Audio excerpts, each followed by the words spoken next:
Assalamualaikum warahmatullahi. Imagine losing $200 million in just a few months. Welcome back to my daily life with Charlie channel. ভাবুন তো আপনি আপনার জীবনের সমস্ত সম্পত্তি নিজের জমানো শেষ টাকাটায় একটা প্রজেক্টে লাগিয়ে দিলেন আর চোখের সামনে সেটা ধ্বংস হয়ে গেল। চারিদিকের মানুষ আপনাকে পাগল বলছে, মিডিয়া আপনাকে নিয়ে ট্রল করছে, আর bank balance almost zero. What will you do? আপনি কি ডিপ্রেশনে চলে যাবেন? ম্যাক্সিমাম মানুষ কিন্তু সুইসাইডাল ফিল করে, কিন্তু এই পৃথিবীতে এমন একজন মানুষ আছেন যিনি এই চরম ধ্বংসস্তূপে দাঁড়িয়েও হাসি মতো বলেছিলেন, I will never give up, I don't know how to quit. Yes, I am talking about the real life of Elon mask.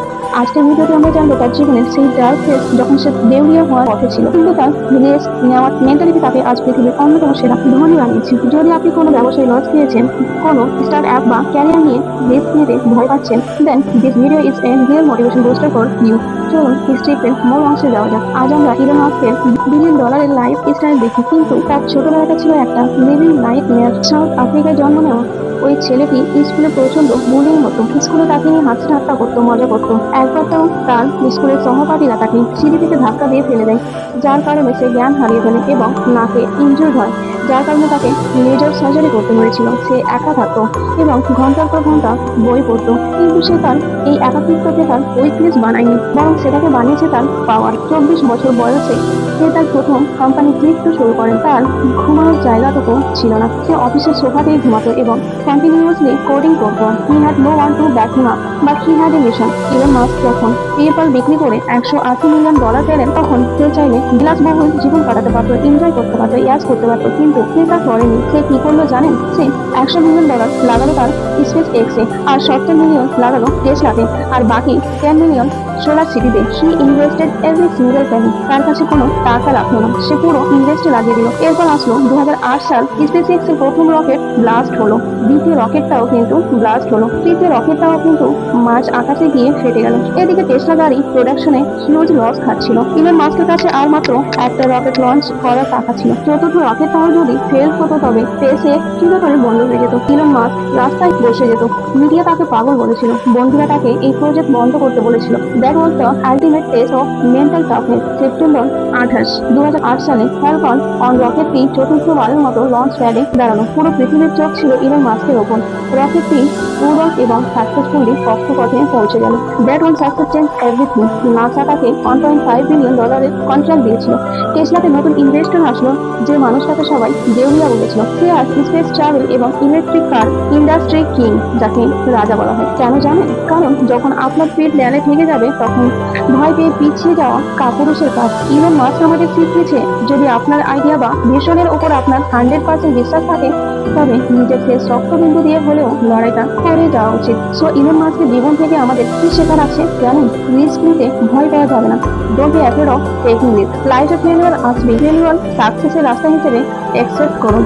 যদি আপনি কোনো বিজনেস বা ক্যারিয়ার নিয়ে স্ট্রাগল করছেন, মনে রাখবেন আপনার 2008 সাল চলছে। আপনার সাকসেসের চতুর্থ রকেট এখনো হওয়া বাকি। So keep trying, keep pushing your limits. বন্ধুরা, রকেটের ফেলিওর তো জাস্ট একটা পার্ট ছিল। 2008 সালে টেসলা কার কোম্পানিও একদম বন্ধ হওয়ার মুখে চলে গিয়েছিল। ক্রিসমাসের ঠিক 3 দিন আগে ইলন মাস্কের কাছে তার এমপ্লয়ীদের স্যালারি দেওয়ার মতো কোনো টাকা ছিল না। কোম্পানি সাস্টেইন করার জন্য লাস্ট $20 মিলিয়ন দরকার ছিল, যা জোগাড় করা অলমোস্ট ইম্পসিবল ছিল। ইলন মাস্কের লাইফের on of the darkest night ছিল সেটি। সে রাতের কথা মনে করে ইলন মাস্ক নিজেই একটা ইন্টারভিউতে কেঁদে ফেলেছিলেন এবং বলেছিলেন, I thought I was going to have nervous breakdown. কিন্তু ঠিক 30 মাসের আগের দিন রাতে, জাস্ট মোমেন্ট, একজন ইনভেস্টর রাজি হন এবং টেসলা দেউলিয়া হওয়ার থেকে বেঁচে যায়। একেই বলে অলৌকিক ঘটনা। যখন আপনি আপনার স্বপ্নের জন্য নিজের সবটুকু বিলিয়ে দেন, তখন প্রকৃতিও আপনাকে সাহায্য করতে বাধ্য হয়ে যায়। রকেট এবং ইলেকট্রিক কারের পর ইলন মাস্ক কিন্তু দম জানেন। He is currently working on something crazy. প্রথমত নিউরোলিঙ্ক, যা মানুষের ব্রেনকে একটা ছোট্ট চিপ বসিয়ে প্যারালাইজ মানুষকে আবার সচল করতে পারে। দ্বিতীয়ত অপটিমাস রোবট, যা ফিউচারে মানুষের ঘরের সমস্ত কাজ করে দেবে। আর তার সবচেয়ে বড় ড্রিম হলো মাল্টি প্ল্যানেটরি স্পাইসেস বানানো। He wants to colony smart. মানুষ যখন তাকে বলে এটা অসম্ভব, সে তখন আরো বেশি জেদি হয়ে ওঠে। Because he believe if you change your mindset, you can change the world. Look at his vision. Rocket, electric car, Neuralink, robotics, সবকিছুই কিন্তু হিউম্যানিটির ফিউচারের জন্য। এখান থেকে আমাদের কি শেখার আছে? আমাদের শেখার আছে যে মানুষের ড্রিম সবচেয়ে বড় হওয়া উচিত। Think big. আপনি যদি আপনার লাইফে ছোটখাটো জিনিসে আটকে থাকেন, তাহলে বড় কিছু কখনো অ্যাচিভ করতে পারবেন না, সম্ভব নয়। ইসলাম আমাদের জ্ঞান অর্জন করতে এবং মহাবিশ্ব নিয়ে গবেষণা করতে উৎসাহিত করে।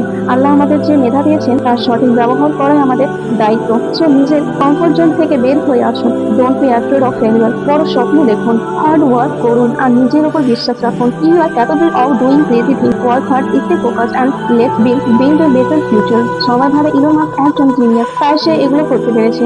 But the truth is genius ছাড়াও তার মধ্যে একটা জিনিস আছে, সেটা হলো আনস্টেপেবল অবসেশন।